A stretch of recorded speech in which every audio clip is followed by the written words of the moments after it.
Bienvenido a una reflexión sobre Colombia. Hoy sobre uno de los temas que más ha cautivado la atención de los medios y de los colombianos esta semana. La de uno de los periodistas dice: el cuestionado empresario catalán Javier Vendrell. Comencemos por lo de Catalán, que él abiertamente dice que es su república.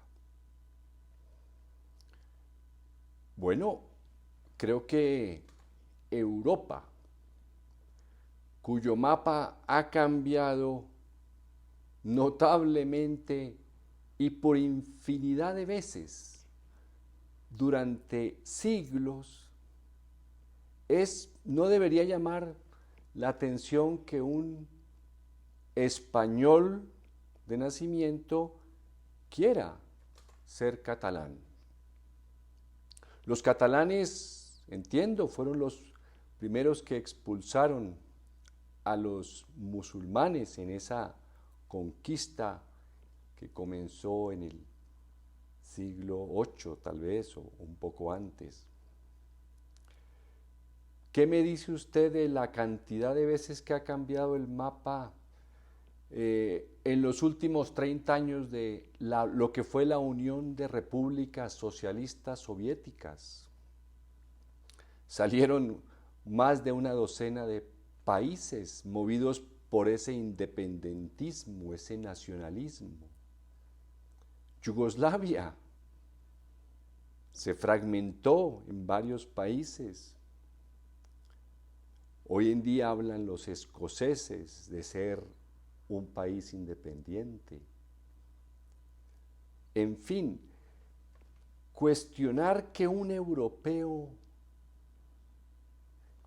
quiera ser catalán o pretender que sus actividades en pro de la independencia, que naturalmente tiene que generarle muchos enemigos, es alguien no calificado para colaborar con la organización de las masas.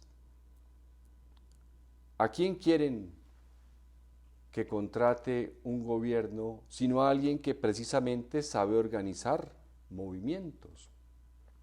¿O es que aquí no hay quienes saben organizar movimientos paramilitares, movimientos de criminales, movimientos de delincuencia organizada, movimientos guerrilleros que se volvieron narcotraficantes?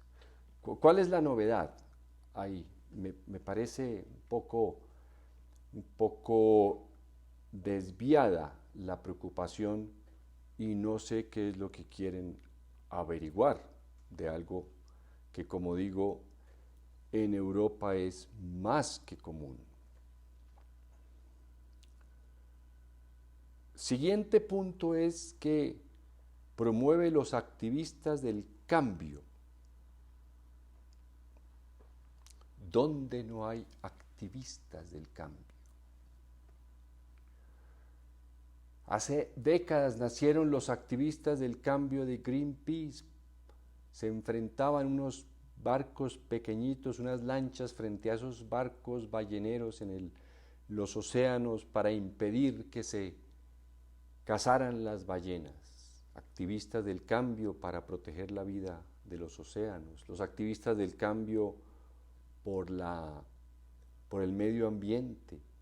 Los activistas del cambio para mejorar la calidad de vida de las selvas en el África, de los animales. Los activistas del cambio que hubo en nuestros países en los movimientos independentistas.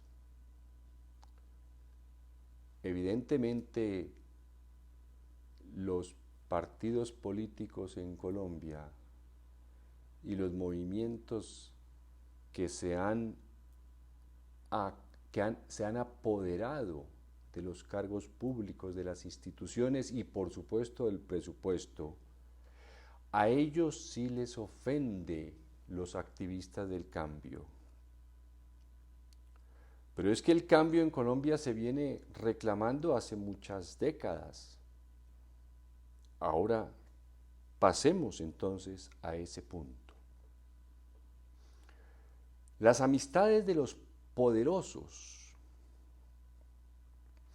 Piense usted que las amistades de los dirigentes políticos colombianos del pasado, de los presidentes, de los que se han adueñado por décadas, y en estas reflexiones hablo casi siempre desde la muerte de Jorge Eliezer Gaitán, es su asesinato, que debió ser también unos activistas, una capacidad organizativa para que jamás se supiera quién mandó a asesinar a Gaitán.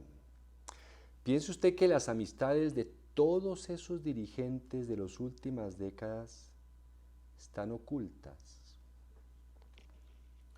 ¿Quién las oculta? Ellos mismos.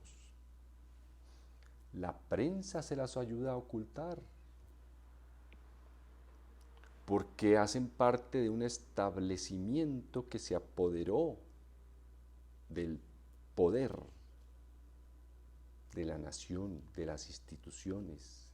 Es más, ni siquiera tuvo la suficiente fortaleza de moral ni de principios para impedir que el narcotráfico con ellos se apoderara de este país. Las amistades de los poderosos es algo hasta para las novelas, la literatura. Es un tema casi de farándula obligada en todas las épocas de la historia, sean amistades reales o ficticias. Esta semana apareció el señor Vendrell, y yo estoy seguro que antes de él conceder todas esas entrevistas, porque ninguno de esos medios puede obligarlo a hablar ni a citarlo, él debió hablar con el presidente Petro y ponerse de acuerdo en lo que él iba a decir. Luego, las amistades de los poderosos es prácticamente algo asociado al poder. Veamos entonces lo que hablaba del cambio de Colombia hace unos minutos. El presidente Gustavo Petro nació en 1960, cuando el fraude electoral de Colombia en contra del general Rojas Pinilla, y que le da el poder ese fraude a Misael Pastrana Borrero, fraude cometido por Lleras Restrepo. Fíjese, eso hay que tener amistades o no, para que a uno le regalen unas elecciones. Eso es de amigos, y muy buenos amigos, y eso se paga con muy buenos favores. Entonces, cuando ese fraude,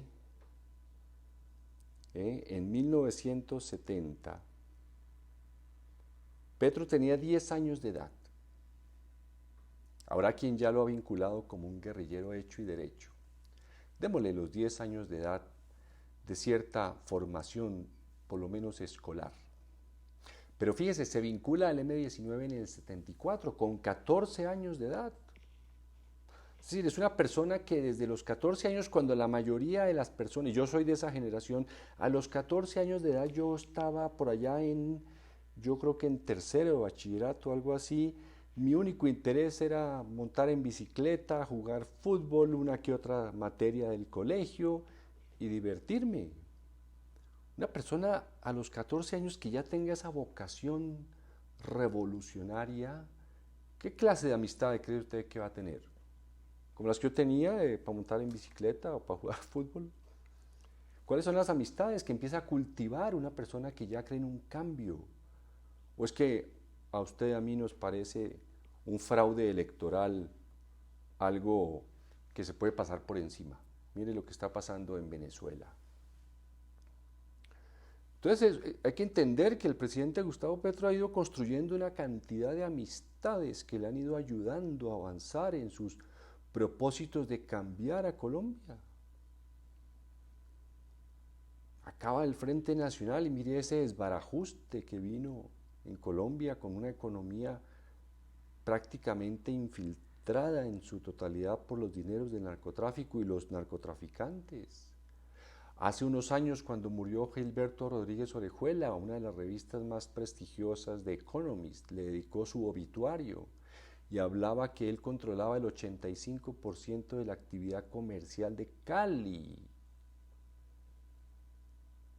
Y muchos no queríamos cambiar a Colombia en ese momento. Nos parecía, le creíamos al presidente Gaviria que él, con acabar con construyéndole la cárcel a Pablo Escobar y luego matándolo, ya nos habíamos liberado del narcotráfico. ¿Qué clase de amistades hay que tener cuando uno tiene tan firme esa convicción de que a Colombia hay que transformarla? Pues que pretenden que lo haga con voluntarios que vayan llegando y le digan, le finjan unas ideologías, unos cambios. No. ¿Cuántos presidentes han tratado de construir la paz? ¿Cuántas organizaciones? Pero para alguien la guerra aquí es un gran negocio, una realización personal, una motivación inmensamente satisfactoria, un propósito de vida para alguien o para muchos. La guerra es un propósito de vida y han ido ganando terreno. Y nos han convencido que así sea disfrazando campesinos y haciéndolos pasar por guerrilleros comunistas y representantes del demonio cristiano. Eso es nuestra vocación y que debemos todos volcarnos a la violencia. Ese tipo de amistades tienen que ayudarle al presidente a avanzar con la revolución que necesitamos. Escuché al señor Vendrell hablando de su trabajo hoy con el campo.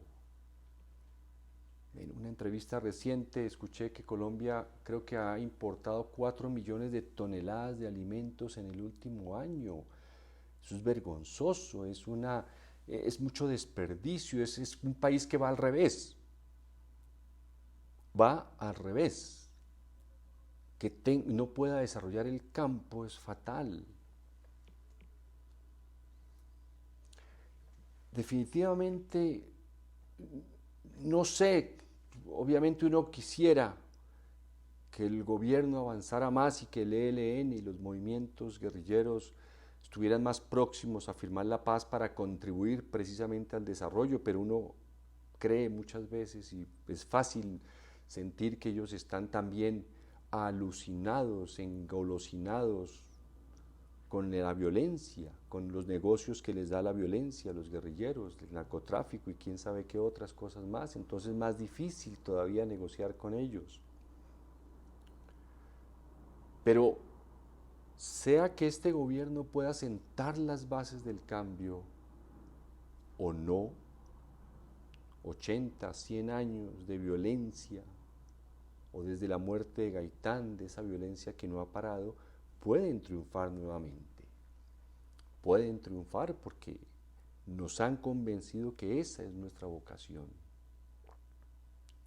Pero no es descubriendo las amistades de los poderosos como se ataca a una persona que desde los 14 años sentía en su sangre y en su alma los deseos por transformar a un país, por llevarlo a una situación de paz, de desarrollo y hoy en día conectado con las grandes políticas de la protección de la vida. No creo que sea descubriéndole las amistades a los poderosos como se plantean conversaciones serias y productivas y con grandes propósitos para Colombia. Muchas gracias y hasta la próxima.